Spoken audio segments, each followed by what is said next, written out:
Amerika Tashqi ishlar ministri Antoni Blinken 28 fevralda Qozog'iston poytaxti Ostonada ilgari sobiq Sovet ittifoqi tarkibiga kirgan O'rta Osiyo jumhuriyatlari, ya'ni Qozog'iston, O'zbekiston, Qirg'iziston, Turkmaniston va Tojikistonning tashqi ishlar ministrlari bilan 5+1 shaklida uchrashish o'tkazdi.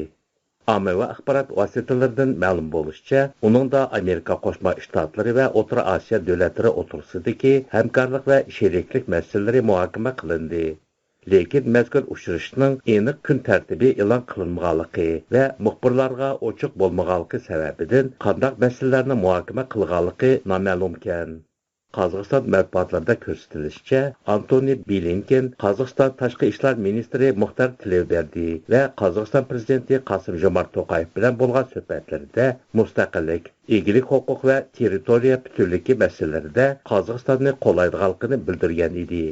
O'z navbatida Qosim-Jomart To'qayev ikki mamlakat o'rtasida bexatarlik, savdo, mablag' selish va boshqa sohalarda yaxshi va ishonchli munosabatlarni o'rnatilganligini ta'kidlagan. Antoni Blinkenning bu safari Qozog'istonga qilgan tunji rasmiy safari bo'lib, bu mutaxassislarning qiziq temasiga aylanmoqda.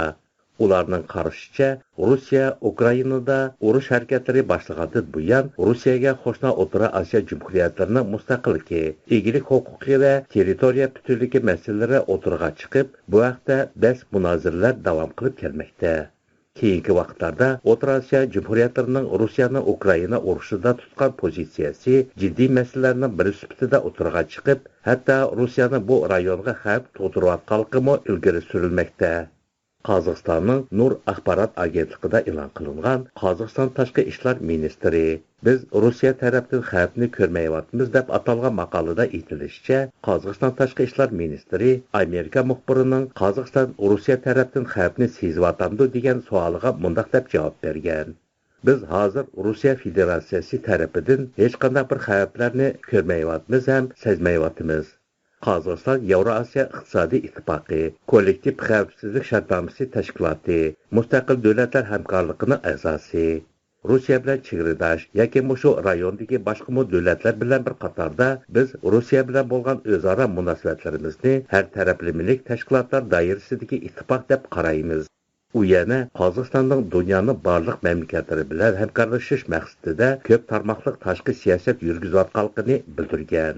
Siyasatshunos Xalim Agalov apandi Ostonada bo'lgan uchrashish yepiq sharoitda o'tganlikdan ko'plagan masalalar haqida aniq bir fikr etishni qiyin ekanligini bildirdi. U Antoni Blinkenning safaridan keyin Qozog'istonning tashqi siyosatida Rossiyaga nisbatan hozircha cho'q o'zgarishlarning yuz bermaydiganligini o'tirg'a qo'ydi. U mundaq dedi: "Pozitsiya Rossiya в Казахстане очень сильная. Rusiyaning Qozog'istondagi pozitsiyasi intayin kuchli. Bu yerdagi Rossiya shirkatlarining iqtisodiy qudrati yetarli. Rossiya shular orqali o'z iqtisodini tutib turishga tirishmoqda.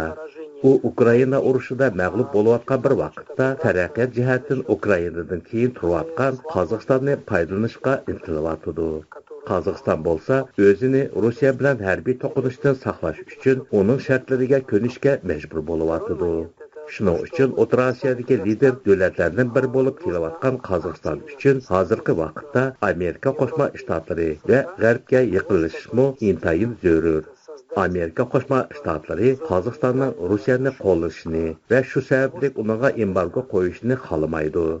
Mushundaq murakkab vaziyatda Qozog'istonning betaraf pozitsiya egallash orqali ham Rossiya, ham Amerika Qo'shma Shtatlari va G'arb ham Xitoy bilan munosabatlarni saqlab qolish aqlga muvofiq deb o'ylayman.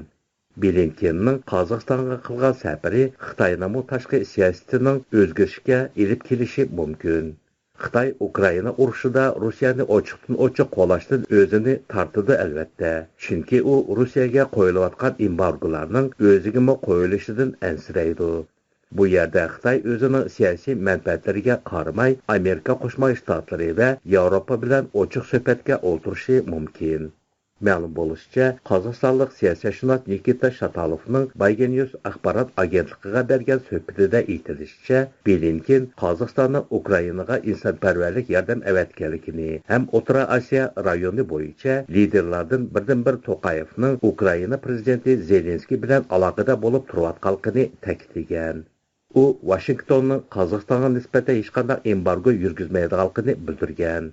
U yana Amerika Qo'shma Shtatlarining O'rta Osiyodagi iqtisodiy vaziyatni va bu rayonning Rossiyaga beqinda ekanligini haqiqiy turda baholaganligini o'tirg'a qo'ygan.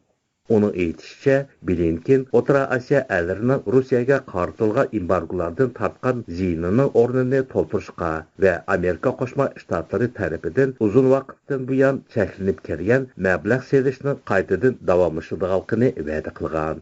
Siyasatshunos Pyotr Soyik apandi Antoni Blinkenning safaridan keyin Qozog'istonning ko'p tarmoqli tashqi siyosatini yanada davom qiladiganligini bayon qildi. U mundaq dedi: Казахстан очень сильно вписан именно в многовекторную политику. Qozog'iston haqiqatan ko'p tarmoqli tashqi siyosat yurgizishga moslashgan mamlakat. Shuning uchun bu siyosatni o'zgartirishmi nihoyatda qiyin. Hatta uning bu tashqi siyosatini o'zgartirishni xohlaydiganlar Qozog'istonga yaxshi imkoniyatlarni berishi mumkin. Endi Amerika Qo'shma Shtatlari bu yerda hozircha texi biror aniq harakat qilmadi. Amerika faqat Qozog'istonga Rossiyadan yiroq bo'lishni, hozir Rossiyaning ahvolining intayin nachar ekanligini, kelajakda yanada og'ir bo'ladiganligini ogohlantirish bilan cheklanyapti. Qozog'iston ko'p tarmoqli tashqi siyosat yurgizishdan bosh tortolmaydi. U o'zining xom ashyosining mutlaq ko'p qismini Yevropaga chiqaradi. Shuning uchun u Ukrainaga qaraganda Yevropaning iqtisodiga, uning mablag'lariga ko'proq bog'langan. Qozog'iston eksportining hammasi degudek Rossiya yo'llari orqali Yevropaga chiqadi. Bu yerda hech kim buni o'zgartirishi mumkin emas. Chunki Rossiyani aylanib o'tib Ozarbayjon, Gruziya orqali Turkiyaga eksport qilish Qozog'iston uchun intayin qimmatga to'xtaydi. Mubada Amerika Qo'shma Shtatlari Rossiya bilan hamkorlashayotgani uchun Qozog'istonga embargo qo'ysa, u vaqtda Qozog'istondagi Amerika shirkatlari cho'ng chiqimga uchrashi mumkin. Shuning uchun ko'p tarmoqli tashqi siyosat yurgizish Qozog'iston uchun intayin muhim. Xabarlardan ma'lum bo'lishicha, Qozog'iston prezidenti Qosim-Jomart To'qayev o'tgan yil sentyabr oyida o'zining Aqordadagi suhbat berish yig'inida Qozog'istonning tashqi siyosatda betaraf pozitsiya egallaydiganligini e'lon qilgan. U Rossiya bilan ittifoqlik, Xitoy va Amerika Qo'shma Shtatlari bilan strategiyalik sheriklik, O'rta Osiyo davlatlari va Turkiya bilan har taraflamalik hamkorlik munosabatlarini, Osiyo bo'lsin, Yaqin Sharq bo'lsin, dunyoning barliq mamlakatlari bilan o'zaro hamkorlik aloqalarini rivojlantirishga barliq kuchini sarf qiladiganligini bildirgandi. Bu programmani Almutidan Oygan tayyorladi.